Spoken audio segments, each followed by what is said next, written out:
Assalamualaikum dan selamat datang ke Pala Bola News. Seperti biasa, Pala Bola News akan menyajikan berita bola sepak terbaik kepada anda semua pada setiap hari.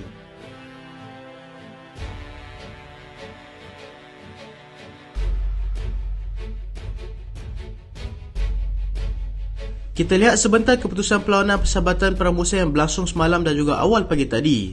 Benfica menang 3-1 ke atas pasukan Basel. Atalanta menang 10-1 ke atas pasukan Cluson. Bournemouth tewas 1-0 kepada pasukan Maccabi Tel Aviv. Lazio mudah membelasah pasukan CS Arounzo 16-0. Athletic Club tewas 0-2 kepada pasukan Chivas. Kita mulakan dahulu dengan aksi bola sepak tempatan. Boyan Hodak risaukan keadaan Giancarlo Gallifuoco, jurulatih pasukan KL City. Boyan Hodak aku yang dia agak risau dengan keadaan pemain pertahanan kentalnya, iaitu Giancarlo Gallifuoco. Dia terpaksa dikeluarkan semasa perlawanan menantang pasukan Negeri Sembilan tempoh hari. Menurut daripada kenyataan Bojan, pemain tersebut dikeluarkan kerana mengalami ketidakselesaan pada bahagian kakinya. Buat masa ini tak ada kecederaan yang serius dan mereka akan sentiasa memantau keadaannya nanti. Tambahnya lagi, Bojan Hodak menganggap Giancarlo merupakan tulang belakang pasukan, sehinggakan apabila dia dikeluarkan, pemain-pemain lain mula hilang fokus akibat tiada komunikasi yang baik dalam padang. Setakat ini tak ada apa-apa keputusan mengenai situasi Giancarlo Gallifuoco. Hujan sebenar KL City adalah ketika menentang pasukan JDT dalam aksi final Piala FA yang akan berlangsung di Stadium Sultan Ibrahim pada 22 Julai nanti.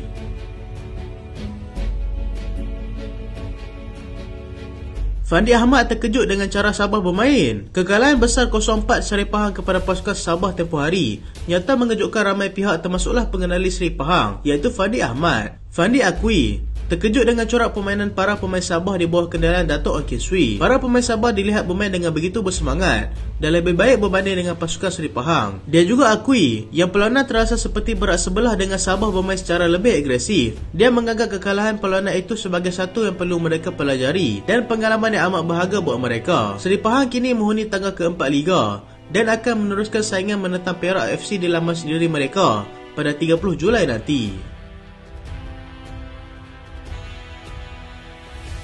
Andre Onana ke Manchester United, here we go. Setelah sekian lama Andre Onana dikaitkan dengan perpindahan ke Manchester United, akhirnya sudah disahkan yang beliau akan menyertai antara kelab terbesar di EPL tersebut. Onana datang ke Manchester United dengan nilai perpindahan 50 juta euro, menjadikan dia goalkeeper keempat termahal dalam sejarah goalkeeper di belakang Kepa Arrizabalaga, Alisson dan juga Gianluigi Buffon.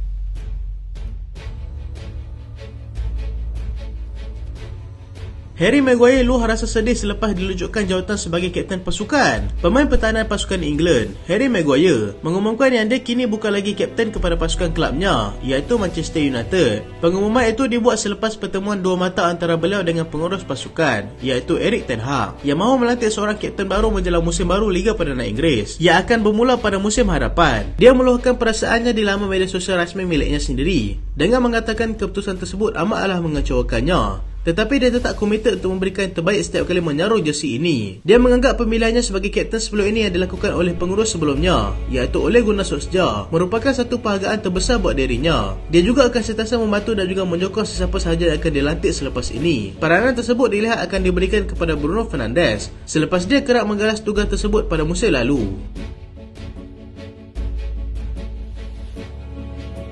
Thomas Tuchel dedah masalah yang dihadapi oleh Sadio Mane, bekas pemain pasukan Liverpool. Sadio Mane yang menyertai pasukan Bayern Munich pada musim lalu dikatakan tidak memenuhi ekspektasi yang diberikan terhadapnya ketika dia beraksi bersama mereka buat kali pertama pada musim lalu. Mane yang sudah menjulang sebanyak 6 trofi ketika bersama dengan Liverpool dilihat agak bergelut untuk kembali ke tahap prestasi sebenarnya seperti mana dia bermain untuk Liverpool sebelum ini. Dia hanya berjaya menjadikan sebanyak 7 gol dalam Bundesliga dan tidak diletakkan dalam kesebelasan utama pasukan pada 3 perlawanan terakhir pada musim lalu. Tuchel memberikan gambaran yang persaingan untuk mendapatkan tempat dalam kesebelasan utama pasukan adalah sangat sengit dan tidak mudah untuk pemain Senegal itu. Perkara ini juga disedari oleh pemain itu sendiri dan disebabkan itu masa depannya di sana menjadi tidak pasti. Dia difahamkan sedang dikaitkan dengan kelab Arab Saudi iaitu pasukan Al-Ettifaq, tetapi berkeras untuk terus bersama dengan gegasi Bundesliga itu.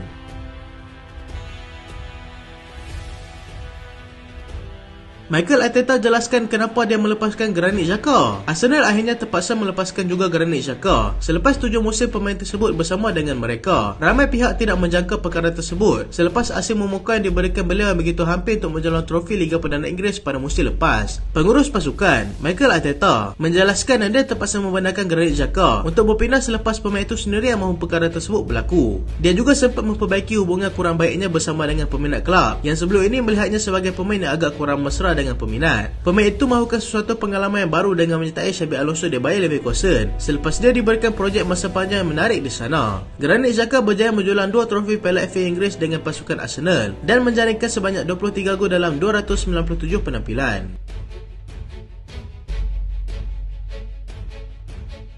Ilkay Gundogan teruja mahu bersama dengan Barcelona. Ilkay Gundogan yang kini sudah pasti bergelar pemain baru Barcelona berasa sangat teruja untuk bermain di bawah kendali legenda pasukan itu sendiri, iaitu Xavi Hernandez. Dia menyertai mereka secara percuma selepas kontraknya bersama pasukan Man City tamat. Sudah mula merasakan hubungan yang amat baik di antara mereka. Dia belum lagi diperkenalkan secara rasmi oleh Barcelona, tetapi dia dipercayai sudah berada di sana selepas bercuti dan juga beraksi bersama pasukan kebangsaan Jerman sebelum ini. Dia juga harapkan sesuatu yang baru di sana selepas dia berjaya menghabiskan musimnya bersama dengan City dengan penuh bergaya.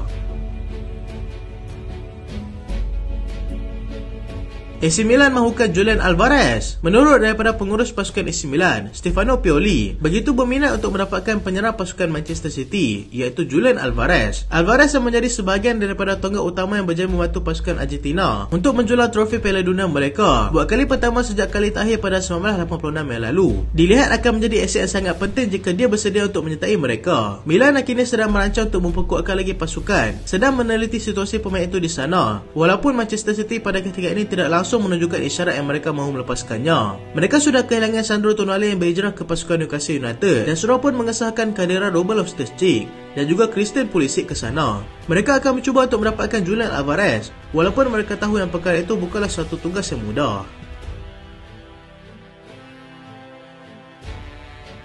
Joan Cuadrado sertai pasukan Inter Milan. Here we go. Joan Cuadrado telah sah menerima tawaran daripada Inter Milan untuk menyertai mereka selepas dia kini tidak lagi bergelar pemain Juventus. Kontraknya telah tamat pada penghujung bulan lalu dan kini akan menyertai pasukan Inter Milan dan sudah pun menawarkan kontraknya selama setahun kepada beliau. Cuadrado yang menyertai pasukan Juventus pada tahun 2015 lalu telah pun membuat sebanyak 314 penampilan bersamaan dengan 22,000 minit sepanjang karirnya bersama dengan pasukan Juventus.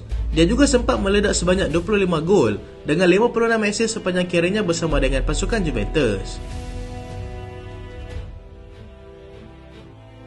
Aston Villa mahu cuba dapatkan Joao Felix. Aston Villa kini dilaporkan sedang bersiap sedia untuk cuba mendapatkan bintang Atletico Madrid, iaitu Joao Felix. Dia bermain secara pinjaman sebelum ini bersama dengan pasukan Chelsea. Melihat ini adalah peluang terbaik mereka untuk mendapatkannya selepas dia dikatakan tidak lagi mahu beraksi di bawah Diego Simon. Aston Villa juga berada sebagai pendahulu saingan untuk mendapatkan pemain itu, selain pasukan Paris Saint-Germain yang terlebih dahulu berminat untuk cuba dapatkannya.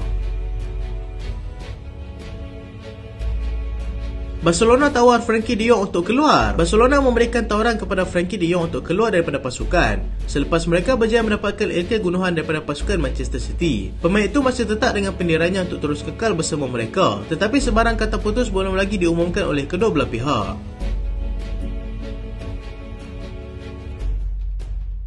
Manchester United desak pemilik pasukan untuk dapatkan penyerang baru. Manchester United telah mengeluarkan kenyataan kepada pemilik mereka, iaitu keluarga Glazer, untuk memberikan dana kepada mereka bagi mendapatkan seorang penyerang baru, iaitu Rasmus Højlund. Pemindahan hak milik kelab yang sebelum ini tidak berjaya sedikit sebanyak telah mengganggu proses kemasukan pemain baru Manchester United pada ketika ini. Mereka juga akan kehilangan beberapa tonggak dan berharap pemilik kelab akan cepat mengeluarkan dana untuk mendapatkan pemain seperti mana yang diharapkan oleh para peminat mereka.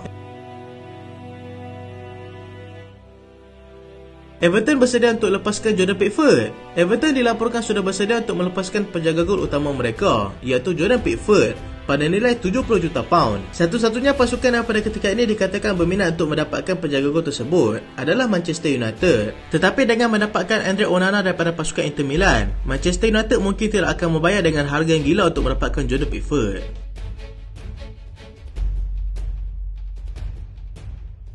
Jordan Henderson sudah bersetuju untuk ke Al-Ittifaq. Kapten pasukan Liverpool dikabarkan sudah menerima segala syarat yang diberikan oleh kelab Arab Saudi itu dan dijangka akan menyertai mereka pada bila-bila masa sahaja. Halangan terbesar Henderson pada ketika ini adalah jumlah yuran perpindahan yang dimaukan Liverpool, iaitu sebanyak 10 juta pound, yang agak berat untuk dipenuhi oleh pasukan kedalan Steven Gerrard itu.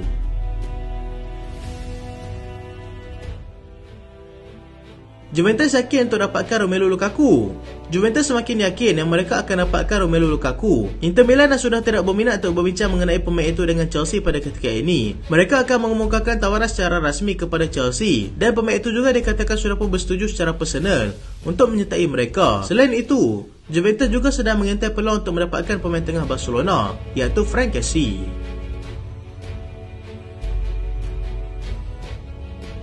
Itulah berita pada kali ini dan terima kasih sebab tonton sampai habis. Jangan lupa like, jangan lupa share, jangan lupa subscribe. Aku Solian. Assalamualaikum.